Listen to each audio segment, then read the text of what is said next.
नाट्यगृहाच्या नूतनीकरण आणि विस्तारीकरण या लोकार्पण सोहळ्याला उपस्थित महाराष्ट्राचे लोकप्रिय मुख्यमंत्री देवेंद्र फडणवीस साहेब, आमचे मंत्री मंगलप्रभात लोढाजी, महापौर ऋतुताई तावडे,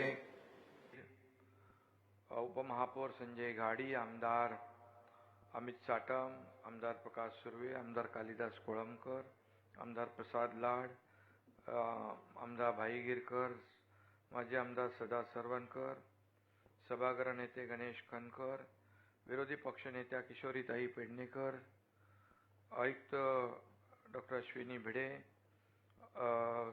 व्यासपीठावरील सर्व अमेय गोले, डॉक्टर अविनाश डाकणे, सर्व आमदार कोणी राहून गेले असतील माफ करा, सभागृह नेते पण आहेत आणि सर्व नगरसेवक आणि अण्णाभाऊ अंवर प्रेम करणारे सर्व लाडक्या बहिणी, लाडके भाऊ आणि पत्रकार मित्रांनो, खरं म्हणजे सर्वप्रथम मराठी मातीचे थोर सुपुत्र, क्रांतीसूर्य, साहित्यरत्न, लोकशाहीर अण्णाभाऊ साठे यांच्या पवित्र स्मृतीला मी वंदन करतो. उद्या त्यांची जयंती आहे आणि आज खरं म्हणजे दुग्ध शर्करा योग आहे. आम्ही सकाळीच अण्णाभाऊ साठे यांचा पुतळा आणि संशोधन केंद्राचं भूमिपूजन करून या ठिकाणी आलेलो आहे आणि त्यामुळे अतिशय आजचा दिवस फक्त भायखळा किंवा मुंबईसाठी नाही तर महाराष्ट्रासाठी आनंदाचा आणि भाग्याचा दिवस आहे, अभिमानाचा दिवस आहे.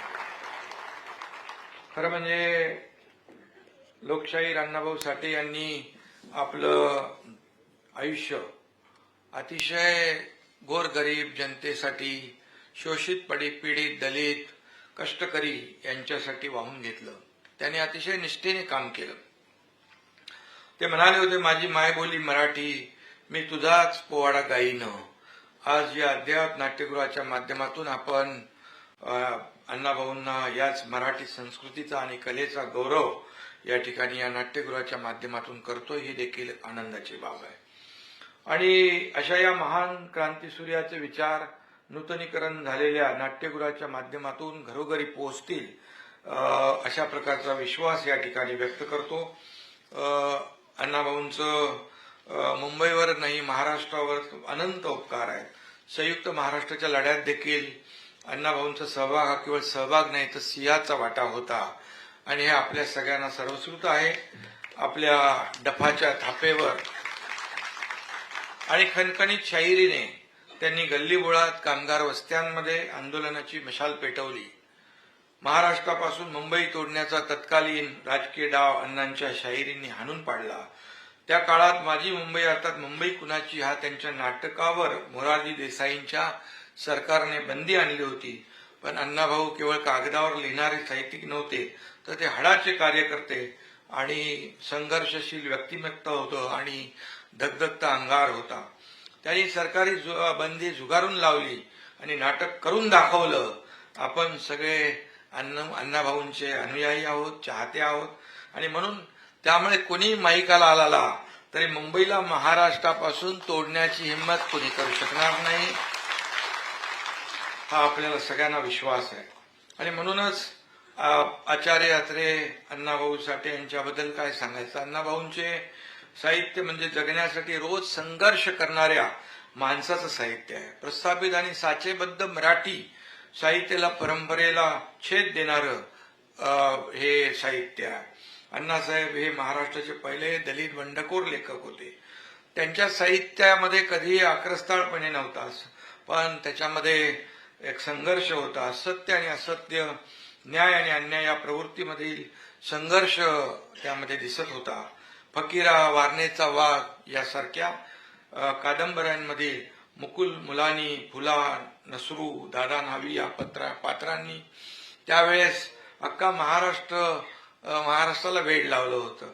फक्त 1.5 दिवस शाळेत गेलेल्या महामानवाने 35 कादंबऱ्या लिहिल्या.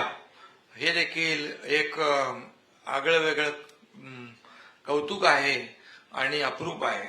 कष्टकरी, वंचित, दलित आणि स्त्रियांच्या वेदना जगासमोर मांडण्याचं काम अण्णाभाऊंनी केलं आणि म्हणूनच त्यांच्या साहित्याचा रशियन, पोलिश आणि इंग्रजीसारख्या अनेक भाषात अनुवाद होऊन मराठी साहित्याचा डंका जगभरात वाजवला. मुख्यमंत्री महोदय देखील 2022ला नाही का 2022ला रशियामध्ये जाऊन त्या ठिकाणी स्मारकाचा कार्यक्रम करण्याची संधी, भाग्य आपल्या महाराष्ट्राला मिळालं. आणि म्हणून नाटक हे मराठी माणसाचा श्वास आहे.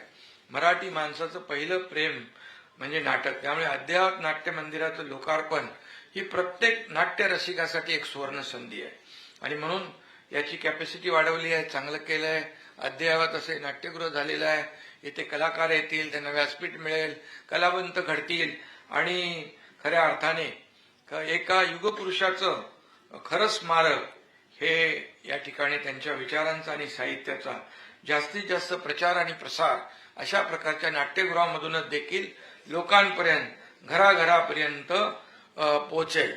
त्यामुळे आज या नाट्यगृहाचं लोकार्पण होत असताना बाहेर देखील राजकीय नाट्य होत असतात आणि दररोज नवीन महानाटकं देखील आपण पाहतो.